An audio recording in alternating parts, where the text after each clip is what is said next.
Bukod sa BIFF at MILF, nakapaligid din daw sa encounter site sa Mamasapano ang friendly forces o mga pwedeng tumulong sa SAF commandos base sa Oplan Exodus. Sa autopsy report naman, lumalabas na ilan sa mga SAF ang posibleng nabuhay pa kung hindi binaril sa ulo. May news to go si Sandra Aguinaldo, exclusive.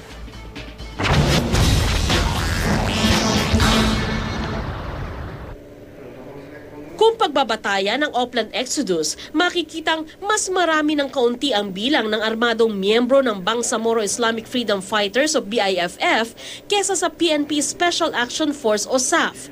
Nasa 400 ang BIFF sa lugar at nasa 392 naman ang SAF.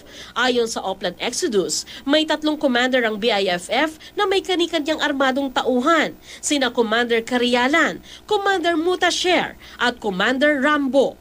Sinasabing BIFF ang kumupkob sa teroristang si Marwan.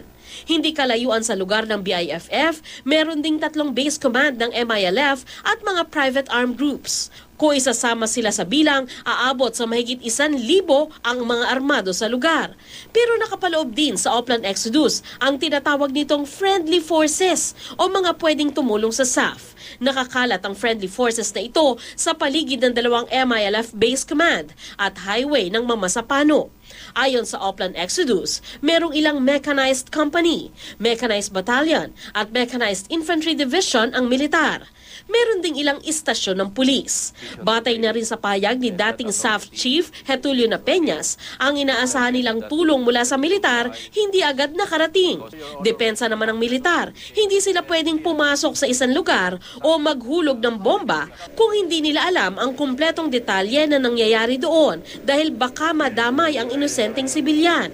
Nakapaloob din sa Oplan Exodus ang isa pang target, si Amin Bako alias Jihad, isang Malaysia na miyembro raw ng Jemaah Islamiyah. Eksperto rin daw ito sa bomba at sangkot umano sa kidnapping. Ayon naman sa isang doktor ng PNP General Hospital, kung susuriin ang naglabasang video sa madugong pangyayari, makikitang nabuhay sana ang ilang SAF kahit pa sila'y sugatan.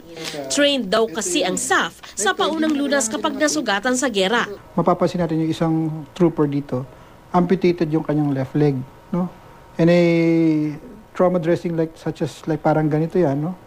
Properly placed dun sa amputated part, and then there's a tourniquet at the proximal area ng left leg niya. Ibig sabihin, mas mataas dun sa bandages. Pwede ma-prevent yung death nito. Dahil sa lumabas na video at pagsusuri ng tinamong tama ng mga SAF, masasabi raw na ilan sa kanila ay sadyang binaril kahit hindi na lumalaban. When you lose 2 liters of blood or 2.5 liters of blood, kung ganun karami na yung blood loss mo, you go into a state na lethargic, na parang kang lasing, gising ka, no? Pero hindi mo na alam yung ginagawa mo. That's why yung evident dun sa video na parang nagwiwiggle-wiggle yung paa. Pero pwede kang mabuhay. Of course. Nakita ng GMA News ang bahagi ng autopsy report sa SAF 44. Mahigit sa kalahati ay may tama sa ulo. Ilan sa kanila, lumabas na buhay pa ng barilin sa ulo. May binaril ng malapitan kaya nasunog ang balat sa pisngi. Meron din namang binaril ng 11 beses. Isa sa kanila, sugatan pero buhay pa nang mahulog sa tubig at doon na namatay. Sandra Aguinaldo, GMA News.